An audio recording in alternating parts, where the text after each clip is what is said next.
পশ্চিম তীরের আকাশে এখন শুধুই ধোঁয়া আর আতঙ্কের ছাপ। ইসরায়েলি বসতি স্থাপনকারীদের হামলা ও ভাঙচুরে রণক্ষেত্রে পরিণত হয়েছে ফিলিস্তিনের একাধিক গ্রাম। সাম্প্রতিক ঘটনায় সবচেয়ে বড় আঘাতটি এসেছে ধর্মীয় উপাসনালয়ে। একই দিনে দুটি মসজিদে আগুন ধরিয়ে দিয়েছে উগ্র বসতি স্থাপনকারীরা। ঘটনার সূত্রপাত গেল শুক্রবার, যখন নাবলুসের কাছে তাল গ্রামে অবৈধ বসতি স্থাপনকারীরা ফিলিস্তিনিদের বাড়িতে জোরপূর্বক প্রবেশের চেষ্টা করে। স্থানীয় অধিবাসীরা বাধা দিলে তারা গুলি চালায়। এই সংঘর্ষের এক পর্যায়ে 4 ফিলিস্তিনি ও 2 ইসরায়েলি নিহত হন।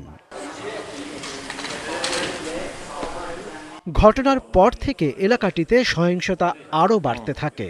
নাবলুসের দক্ষিণ পূর্বের কুসরা গ্রাম ও তুলকারেমে দুটি মসজিদে আগুন দেওয়া হয়। এছাড়া ঘরের ভেতরে আটকে রেখে বাড়িঘরে অগ্নিসংযোগের ঘটনাও ঘটে।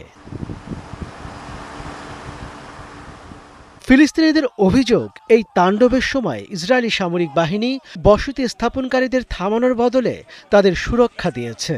ঘটনার পর পুরো এলাকায় চরম আতঙ্ক বিরাজ করছে। রাত জেগে নিজেদের ঘরবাড়ি আর পরিবারকে রক্ষার চেষ্টা করছে ফিলিস্তিনিরা। এই গ্রহে কোনো মানুষ ধর্মীয় স্থানে আগুন দেয় না। তাদের কর্মকাণ্ডের কারণেই এই তরুণরা প্রাণ হারিয়েছে। বসতি স্থাপনকারীদের থামানো যাচ্ছে না, কেউ তাদের নিবৃত করছে না। তাদের বর্বরতা ও সহিংসতা বেরিয়ে চলেছে। আইন শৃঙ্খলা রক্ষার নামে নেতানিয়াহুর নির্দেশে ইতিমধ্যেই তাল গ্রাম থেকে অন্তত 80 জন ফিলিস্তিনিকে আটক করা হয়েছে। নিরাপত্তা বাহিনীর সহায়তায় গ্রামগুলোতে চলছে ব্যাপক তল্লাশি।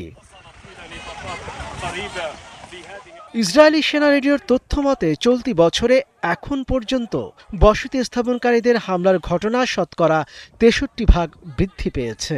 গেল 2 দিনে অন্তত 30টি পৃথক হামলার ঘটনা ঘটেছে। একের পর এক এমন হামলায় অবরুদ্ধ ফিলিস্তিনিদের জীবন এখন চরম মানবিক বিপর্যয়ের মুখে। মনিরুজ্জামান বাবু, ৭১।